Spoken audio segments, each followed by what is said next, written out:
Isn't he a great guy? He doesn't get a fair press. He doesn't get it. It's just not fair. And I have to tell you, I'm here, and very strongly here, because I have great respect for Steve King. I have great respect, likewise, for Citizens United and David and everybody, and tremendous respect for the Tea Party. Also, the people of Iowa, they all have something in common: hard-working people. They want to work. They want to make the country great. I love the people of Iowa, so that's the way it is. Very simple.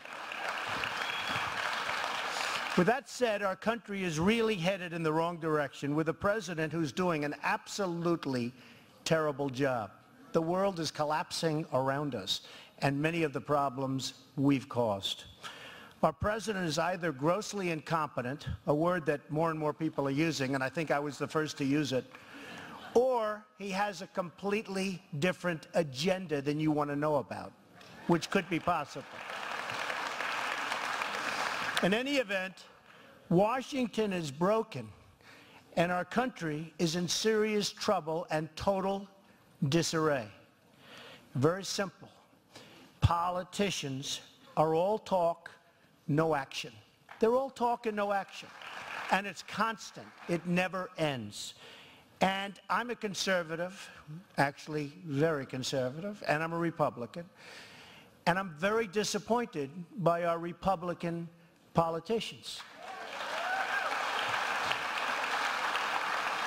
Because they let the president get away with absolute murder. You see always, oh, we're going to do this, nothing ever happens. Nothing ever happens. You look at Obamacare, a total catastrophe. By the way, it really kicks in 16, and it is going to be a disaster. People are closing up shops. Doctors are quitting the business. I have a friend of mine who's a doctor, a very good doctor, a very successful guy. He said, I have more accountants than I have patients. And he needs, because it's so complicated and so terrible, and he's never had that before. And he's going to close up his business. And he was, you know, a very successful guy. And it's happening more and more. But you look at Obamacare with a $5 billion website. I have many websites, many websites. They're all over the place. It's like for $10, okay? Now, everything about Obamacare was a lie. It was a filthy lie. And when you think about it, lies, I mean, are they prosecuted? Does anybody do anything? And what are the Republican politicians doing about it? He lied about the doctor. He lied about every single aspect. You can keep your plan, and you've all heard that hundreds of times. That's like the real estate location. Look, I don't even say it anymore because everyone goes location, location. But you have heard this about Obamacare, and it's disgraceful. It's a big, fat, horrible lie. Your deductibles are going through the roof. You're not going to get, unless you're hit by an army tank, you're not going to get coverage. And people that had plans that they loved, that they really loved, don't have those plans anymore. So it's a real disaster. And somebody has to repeal and replace Obamacare. And they have to do it fast and not just talk about it. Now, we have to build a fence, and it's got to be a beauty. Who can build better than Trump? I build. That's what I do. I build nice fences, but I build great buildings. Fences are easy, believe me. I saw the other day on television people just walking across the border. They're walking. The military is standing there holding guns, and people just walking right in front, coming into our country. It is so terrible. It is so unfair. It is so incompetent, and we don't have the best coming in. We have people that are criminals. We have people that are crooks. You can certainly have terrorists. You can certainly have Islamic terrorists. You can have anything coming across the border. We don't do anything about it. So I would say that if I run and if I win, I would certainly start by building a very, very powerful border.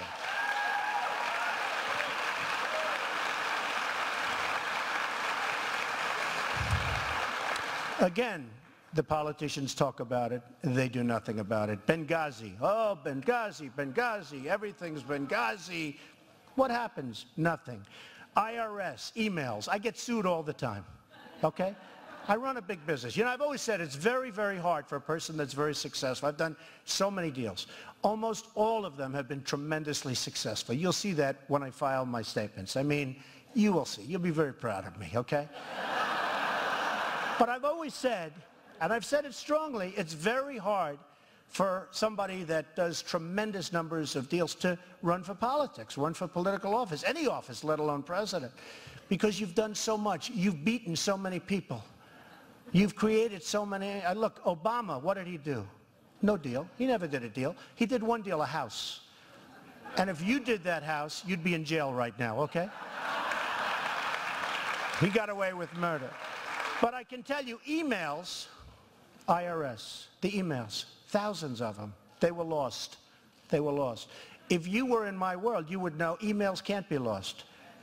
They can't be lost. So why aren't our Republican politicians finding out where those emails are?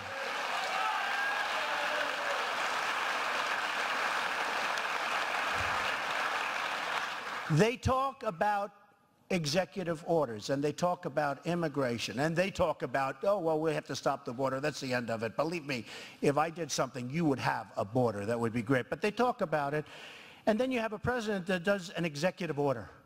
Nobody even heard of an executive order. He does it to let people come in. And nobody does anything about executive orders. Why didn't they go to court and ask for a declaratory judgment, which is something that when you know somebody's going to go after you, and when it's in writing, and he's been saying it for a long time. He said, I'm going to approve this and that. Why didn't our Republicans go in and get a declaratory judgment from the courts? Because you could have started the process 6 months earlier. Instead, they have a very weak lawsuit that probably by the time it's finished, I know so much about this, 6, 7, 8 years from now, everyone's going to forget about it. We'll be into a different mode, and our country will be further destroyed. So we have to do something. Jobs, China. I mean, I've made so much money fighting against the Chinese. One of the best deals I ever did was against the Chinese, and they respect me for it. And I know them. And they say, we can't believe what we're getting away with. We can't believe how stupid your leaders are. They tell me that. Now, they don't know I'm going to go on and make a speech about it, but why not? But they tell me that. And by the way, especially for the folks here that sell so much goods, I mean, the goods you sell are incredible. I don't know if you've been watching what's happening with the devaluations of so many countries. The euro, China is going crazy with the devaluation. I never thought they'd have the guts to do what they're doing. They are devaluing down to nothing. And what it's going to do is make it impossible for you to sell your product. It's going to make it impossible for you to compete. And they're getting away with it, and they wouldn't have even done it 2 years ago, but now they feel we're so weak and we have so many different problems all over the world that they can do it. But you watch this devaluation of all of it. I mean, the euro, China, Mexico, everybody is devaluing. And when you hear the dollar's getting stronger, it sounds good. You know, it's one of those things, sounds good. Be very careful. Be very careful. Because we're just going to lose more and more business to these foreign countries that really know what they're doing. They have it set. Don't forget another thing. China became the #1 economic power a year ago. That was unthinkable. To think that that was going to happen, it was absolutely unthinkable. So it happened, and it's very, very sad. Now, we spent $2 trillion in Iraq. We got nothing. They don't even respect us. They don't even care about us until they started getting their ass kicked. Then they call, oh, please come back and help us. You know, we want you out, we want you out. Then all of a sudden a new group forms, ISIS. By the way, you know how they formed? They took the oil. And for those of you that know and love Donald Trump, there are some of you. Have I been saying for 4 years, keep the oil? So now ISIS has the oil. And the stuff that ISIS doesn't have, Iran is going to take. So we get nothing. We have $2 trillion, and we have thousands of lives lost, thousands. And we have, what do we have? I mean, I walk down the streets of New York and I see so many wounded warriors, incredible people. And we have to help those people. We have to help our vets. We have to help our military. We have to build our military. And we have to do it fast. We have to do it fast. We have incompetent people. They put people in charge that have no clue what they're doing. It needs money. We have to make our country rich again so we can do that, so we can save Social Security. Because I'm not a cutter. I'll probably be the only Republican that doesn't want to cut Social Security. I'm not a cutter of Social Security. I want to make the country rich so that Social Security can be afforded, and Medicare and Medicaid. Get rid of the waste. Get rid of the fraud. But you deserve your Social Security. You've been paying your Social Security. And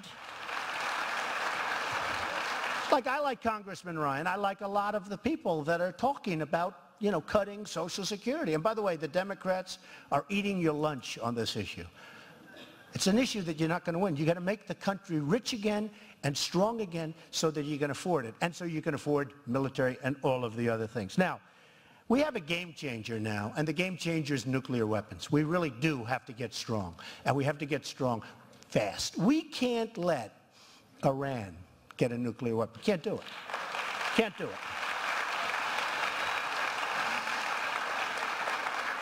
We cannot let that happen. You know, in the old days, I would have said 100 years ago, 50 years ago, 30 years ago, pull out, let them fight each other.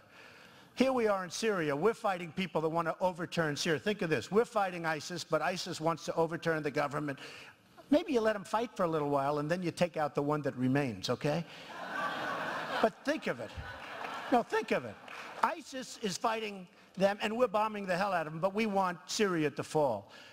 There's so many things. There's so many things. But the one game changer that we have to be careful with, that we never really had to think about too much before, other than a certain number of years ago, is the nuclear. Nuclear today, it's not like soldiers in uniform shooting rifles. You can take out the east coast of this country. You can take out large sections of the Midwest. You can take out things that were unthinkable, the power. And we have to be in a position where that never, ever, ever happens. We've never had this before.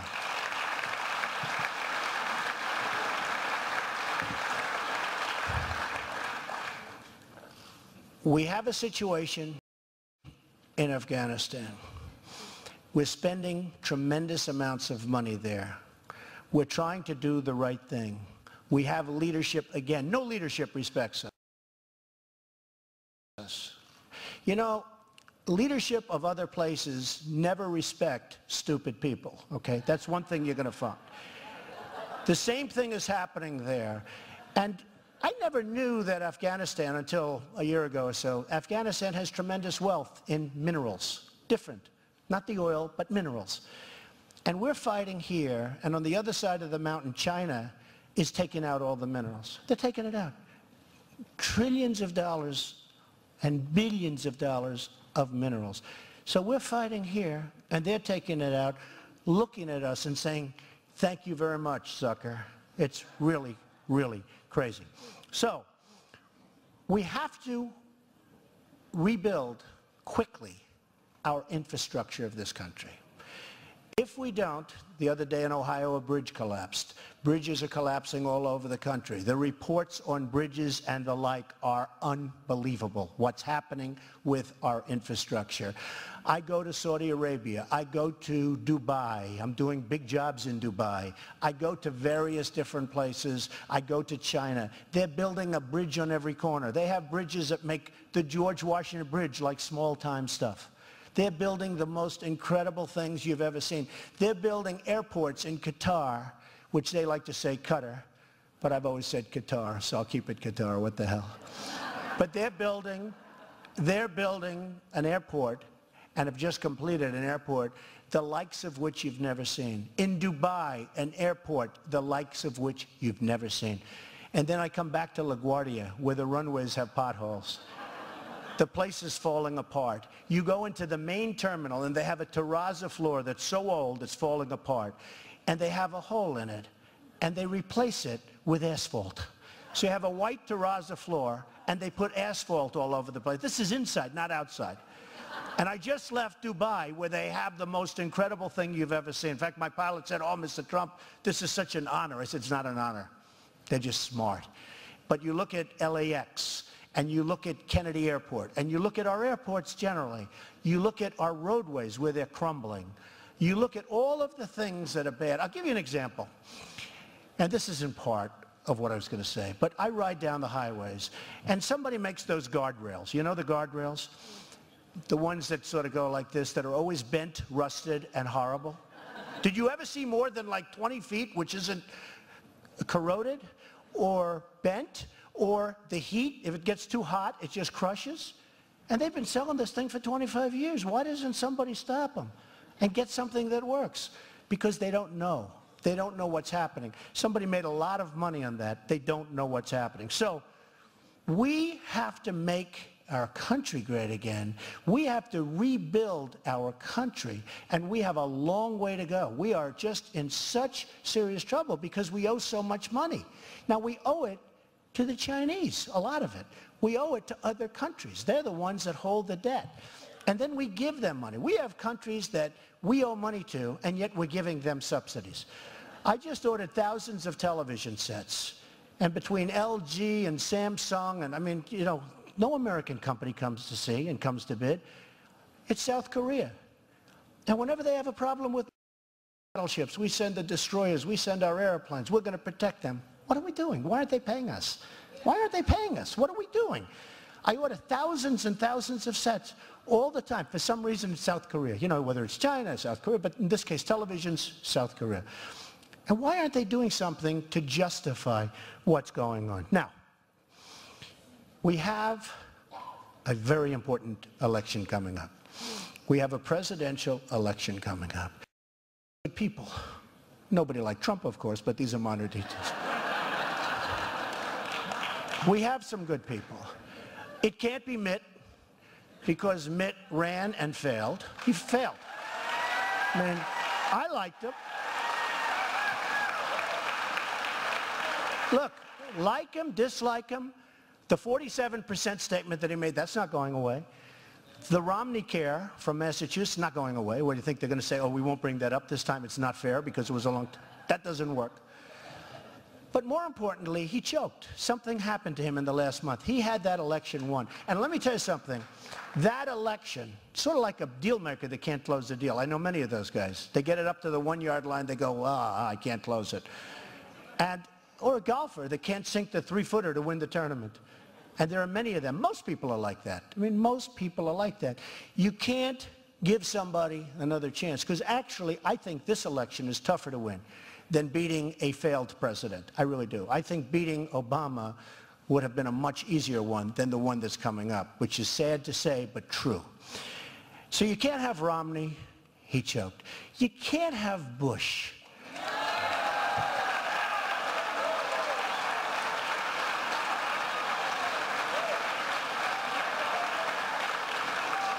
The last thing we need is another Bush. Now, I made that statement very strongly, and now everyone says the last thing. You know, they copied it, and then, you know, I'll be accused of copying the statement. That's the bad part.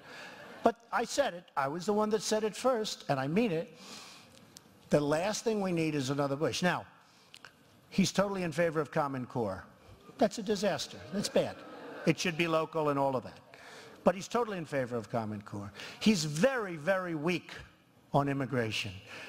Don't forget, remember his statement? They come for love. I say, what? Come for love. You got these people coming, half of them are criminals. I mean, they're coming for love? They're coming for a lot of other reasons, and it's not love.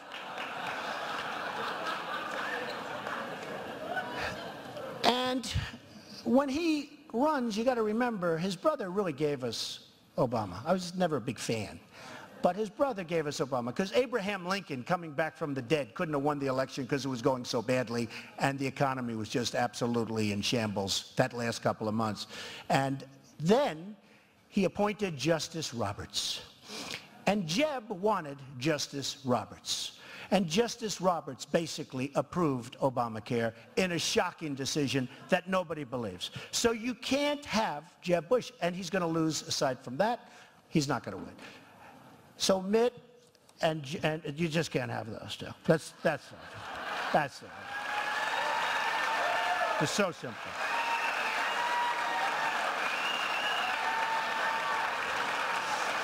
So just in summing up, and I just wrote a few of these little points down because it's very important, and I watch these teleprompters. And by the way, I think any president candidate that runs should not be allowed to use a teleprompter. Because we got one that uses teleprompters, and people say, oh, he's so quick on his feet. He's reading it. I mean, give me a break. Everything's read. You don't really test the mettle of a man or a woman unless they can get up on stage and talk. And that's what we ended up getting, the king of teleprompters. But so when I look at these things here, I say, you know what? It's so much easier. You know, it would be so nice just ba, ba, ba, ba, ba, bing, bing, bing, no problems, get off stage, everybody falls asleep, and that's the end of that. But we have to do something about these teleprompters. But in looking at the situation, I built an incredible company, and you'll see that. An incredible company, a wonderful company. I employ thousands of people, and I love doing what I'm doing. And in a certain way, I wish I weren't doing this. But our country is in such trouble, and it would be so easy to fix. We have such great potential. So if I run for president, and if I win, I would totally succeed in creating jobs, defeating ISIS, and stopping the Islamic terrorists. And you have to do that.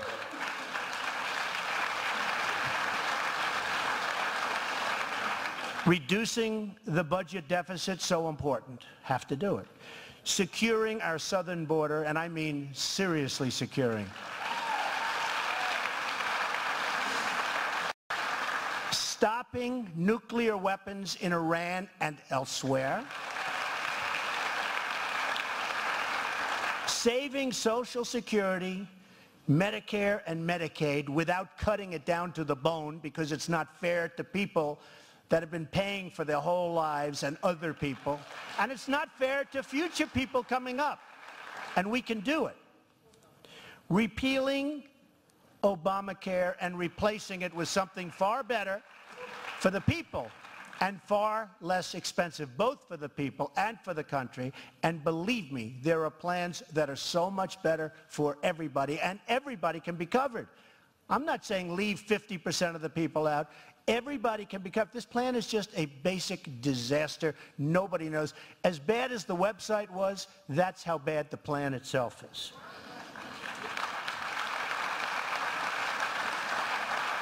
Fixing our country's infrastructure, our bridges, our schools, our highways, our airports, and that I can tell you, nobody's close to Trump. I just got best hotel in North America. I'm building, which is sort of interesting, think of this one. I'm building one of the great hotels of the world on Pennsylvania Avenue, right opposite the White House, between the White House and Congress, right on the old post office site. And I got it from Obama. You believe that? And everybody wanted it. So I can't believe it myself, but it's going to be fantastic.